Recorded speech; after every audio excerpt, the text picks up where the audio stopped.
Maria Callas was a great artist. There's no doubt she was a great artist.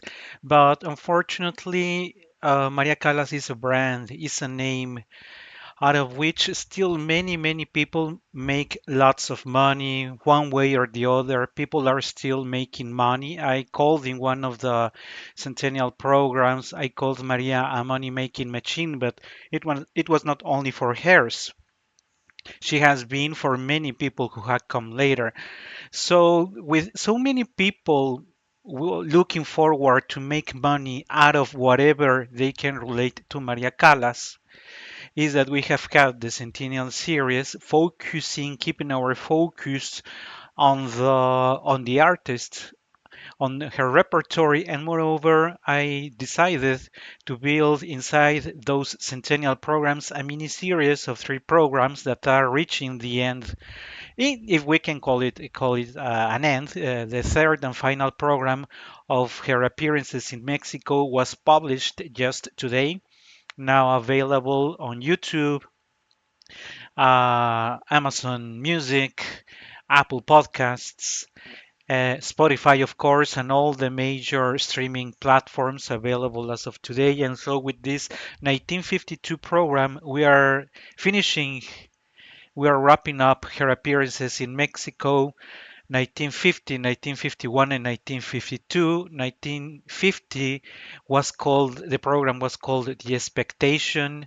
1951, Settling Down, and this 1952, The Farewell. Because after 1952, Maria Callas was not to return to Mexico to appear on an opera house. But unknown to many people, even if she stopped coming, in a way, uh, she was not very proud of what she did in Mexico, even though we still have her achievement of that huge E flat in Aida for 2 years in 1950 and 1951 with tenor Kurt Baum in 1950 and with the very great Mario del Monaco in 1951.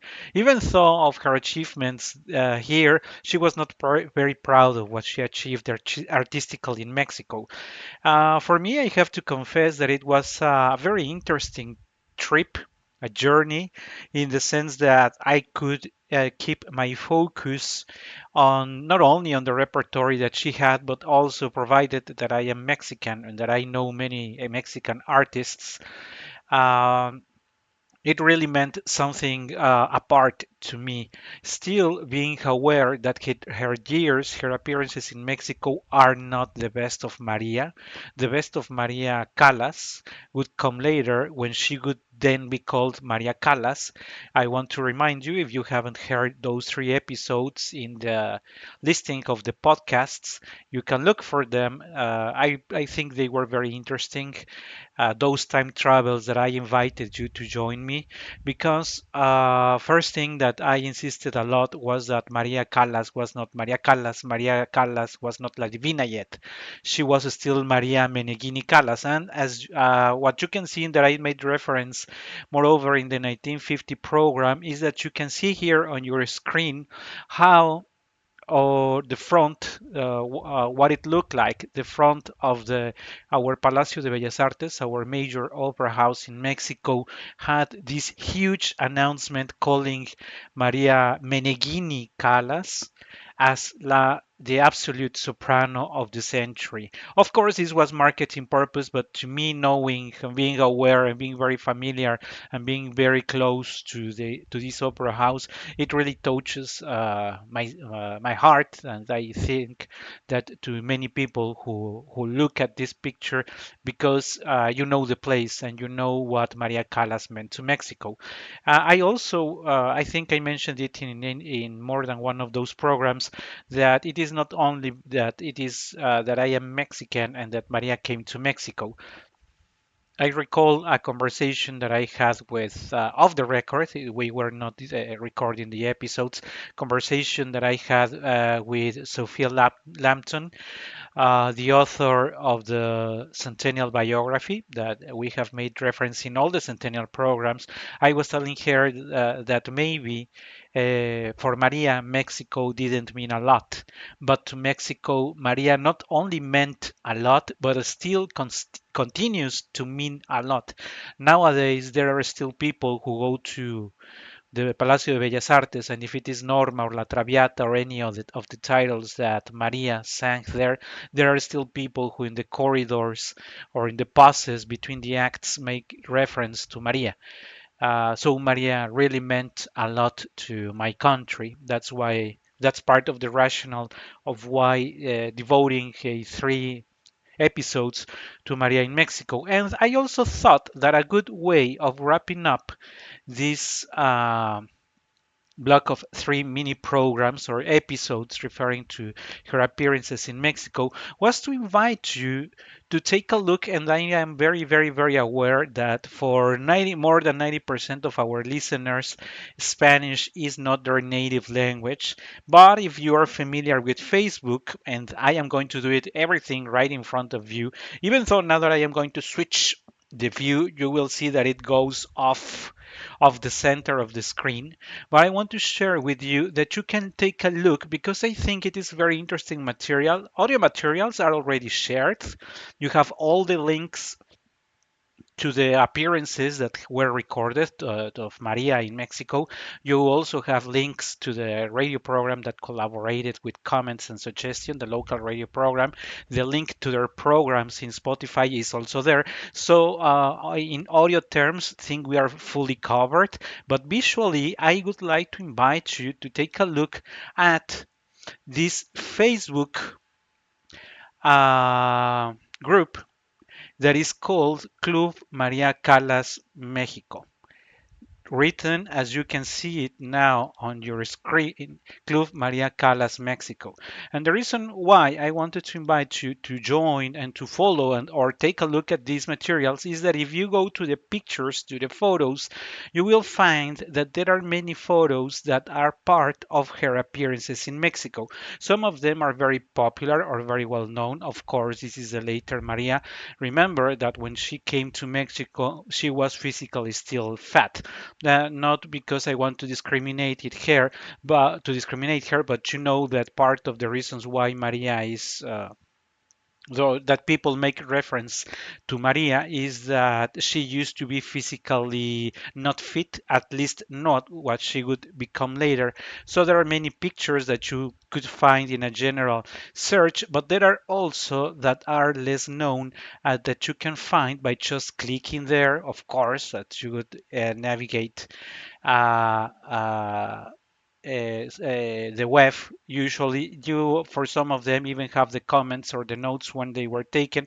Of course it says that it is part of her Violeta, and there are also pictures of hers in Violeta along with our very dear Giuseppe Di Stefano. There is a note here you can see picture for Palacio de Bellas Artes Mexico 1952. So really, really, really, really I would invite you to, if you have the chance, of taking a look at a number of these pictures, as they are very interesting to see, not only because there are pictures of her appearances in Mexico, there are a few that I also found, and this is the photo that I was presenting earlier, hers here, and the huge luminous announcement at the entrance reading Instituto Nacional de Bellas Artes, that's what INBA means, presents Ópera Nacional, that's because that's the name of the company that presents in Mexico, with Maria Meneghini Callas, la soprano absoluta del siglo, the absolute soprano of the century.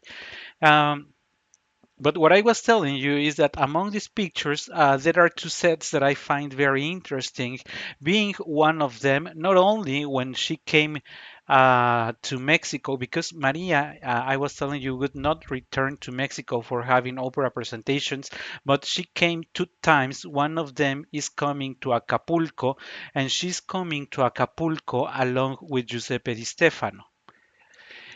Some of those pictures you can find, and she meets Caraza Campos, who happens to be the intellectual author of having her coming to Mexico.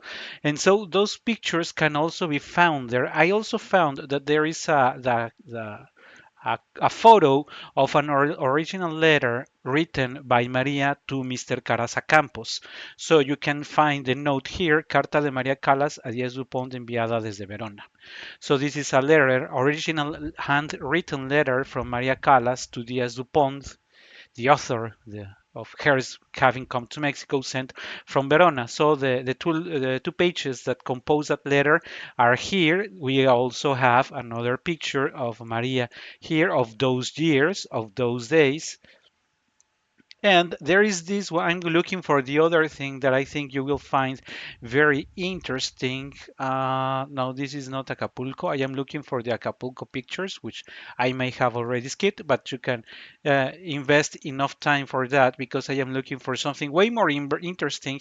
And that is that the announcements of her appearances in Mexico, there are several of them. So this is original material that if you don't speak Spanish, but if you can read, at least in this alphabet, you can read that, for instance, this is Los Puritanos, and here is the cast: Maria Meneghini, Giuseppe Di Stefano, Piero Campolonghi, Roberto Silva, Rosa Rimoch, a soprano that is very dear to us, Rosita Rimoch, Ignacio Rufino, Itanes Lugo, directed by Guido Picco. So you have here the announcer for I Puritani, but we also have, and that's why I am scrolling this fast, because we also have the her appearance for La Traviata, again Maria Meneghini Callas, called my attention how she's announced Primera Soprano Absoluta del Siglo, the first or main soprano absolute of the century, Cesare Valetti, Giuseppe Taddei, and the rest of the cast announced below. Then there's the announcement for her Aida 1951 with Mario del Monaco and Doralia Dominguez. Very interesting material, and that's why you are watching it on the page of this club, since many of them are protected, copyrighted. Here you have a note from a local newspaper, of course in Spanish, around her Trovatore. Here we can find, in fact, the announcements for her Trovatore. Il Trovatore is here. We also have Maria Meneghini Callas, Giulietta Simeonato, Kurt Baum, Leonard Warren. Remember that there is an anecdote around Leonard Warren and the trouble, the quarrel she has with Maria. Another announcement from Il Trovatore. We also have the announcement for her Rigoletto. You know from our programs that her Rigoletto really didn't work well, but here is the original announcement of her Rigoletto here. We also have her Lucia di Lammermoor here. Her Lucia is here. Maria Meneghini Callas, Giuseppe Di Stefano, Piero Campolonghi, Roberto Silva. We have a newspaper with a review. This is the original article that appeared in a local newspaper of her Lucia in Bellas Artes, which, of course, historical interesting material to read. Tosca, by now that the last appearance of Maria in Mexico was with Tosca, Maria Meneghini Callas, la mejor soprano absoluta del mundo. And then there are some other comments. El Comendador, Sarah Mario Filipeschi, and the rest of the cast announced here. People are asked to attend in jackets. All the announcements tell, please, you have to dress in jackets. Her Traviatas, you also have the announcement for her Traviata. We have another Aida here. This is with Giulietta Simeonato, which means the first Aida, 1950, and she's announced as the best Aida of the century. We have the announcement for Norma. Her Norma is also here, along with Mr. Kurt Baum, so it has to be 1950. And besides the other pictures that there are of hers, either in Cuernavaca or in Mexico, think that you have very interesting material. Here another announcement for I Puritani.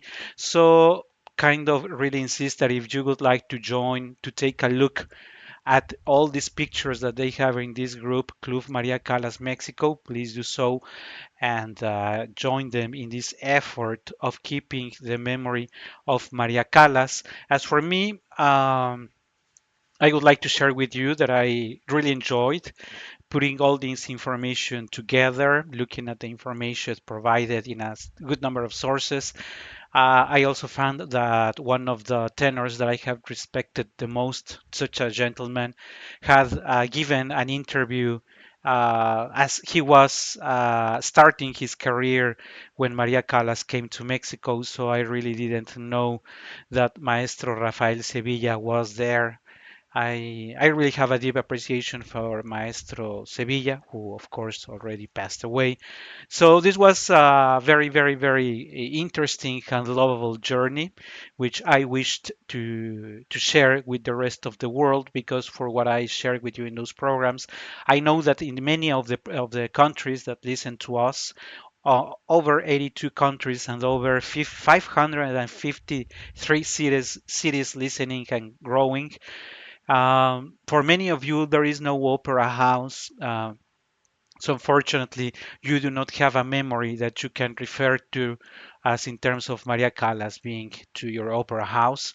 We in Mexico, thanks to how things happen, thanks we have that memory, and so all those programs, the programs in Mexico, are not dedicated only to Mexico, but from a Mexican to share those memories with the rest of the world, because, as I opened today, Maria Callas was in Mexico, but in the heart of the Mexicans, Maria really never left.